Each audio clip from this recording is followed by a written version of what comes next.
Hello, everyone.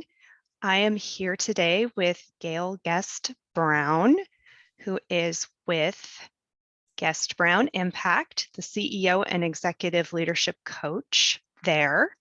She's been coaching formally since 2016 and informally as a leader using coaching skills for another 5 years.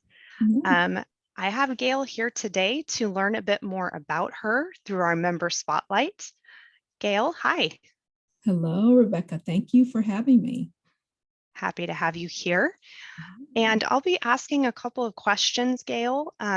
Hopefully you can help fill in the blanks for us. Yes. Why don't you go ahead and tell me, for me, being you, fill in the blank, coaching is what?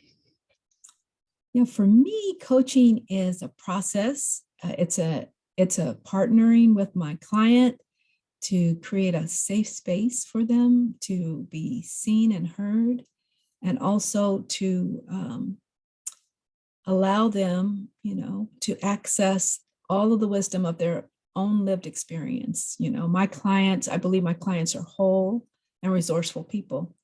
And I am just there to assist them to come up and co-create some of their best solutions.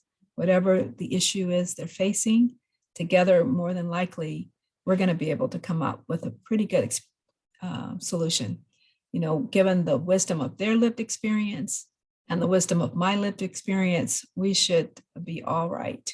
I come with 30 years of leadership experience across 5 different segments of business, 6 now with higher ed, but I have experience in corporate and nonprofit, ministry, tech.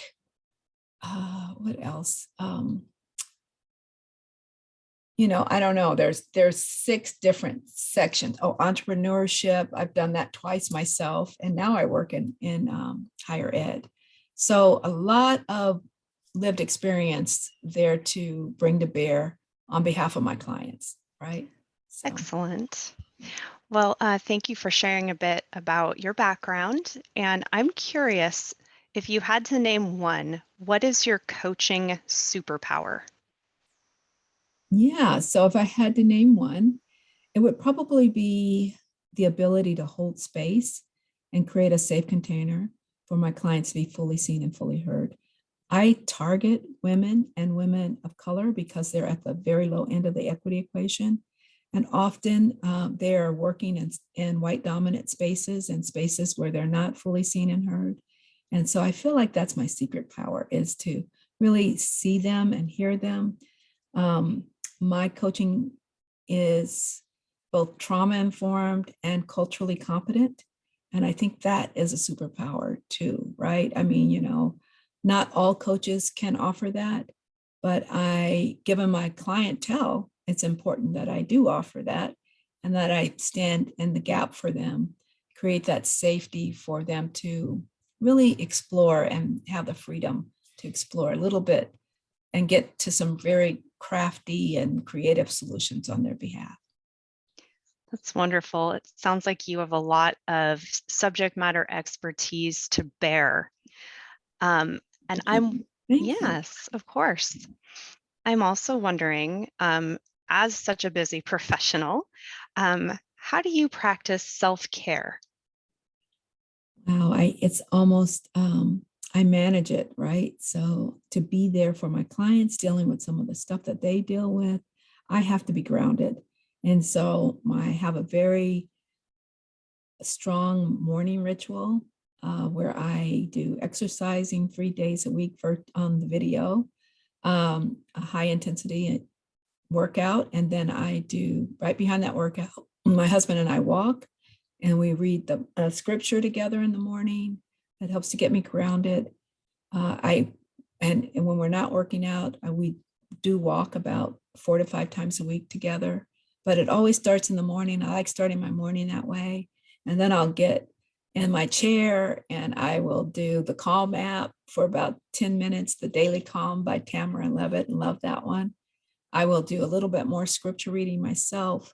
If I'm in a book, I will take 15 minutes to read that book. It's amazing how many books you can read in 15 minutes a day. And so I take that time in the morning to ground myself.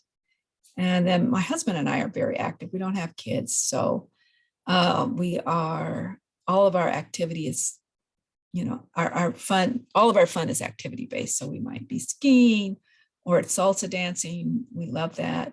Salsa dancing with friends, but just being active and always having a vacation on the horizon, right?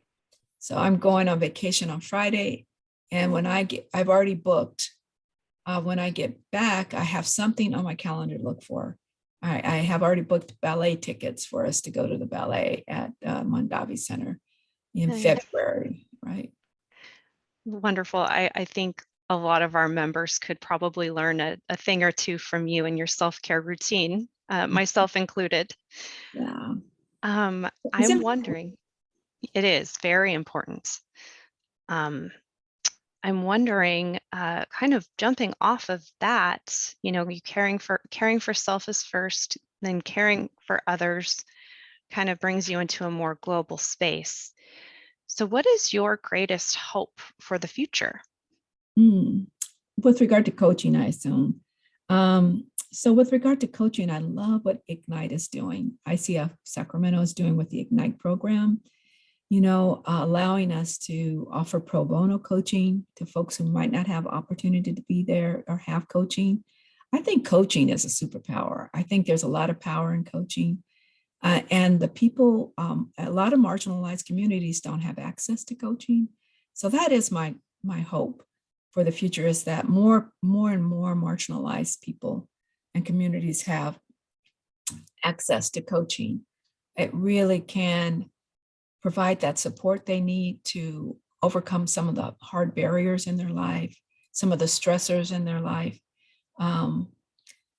I hope that we are able to just reach we have many coaches come on board to support the Ignite program and do a lot of good in the world through pro bono coaching. That would be my hope for coaching. Yeah, lots of love for the Ignite program. Appreciate that shout out. Last question, and it's a fun one. So, what is one potentially surprising thing that brings you joy? I don't think it's a surprise to anybody who knows me, but my husband and I both love salsa dancing. So that brings me joy.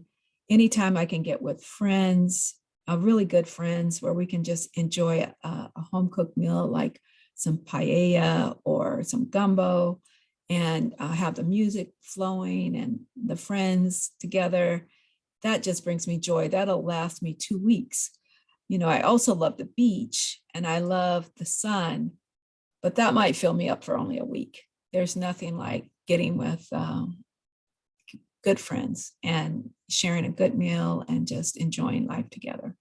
Doesn't have to be fancy. It just has to be real good connections.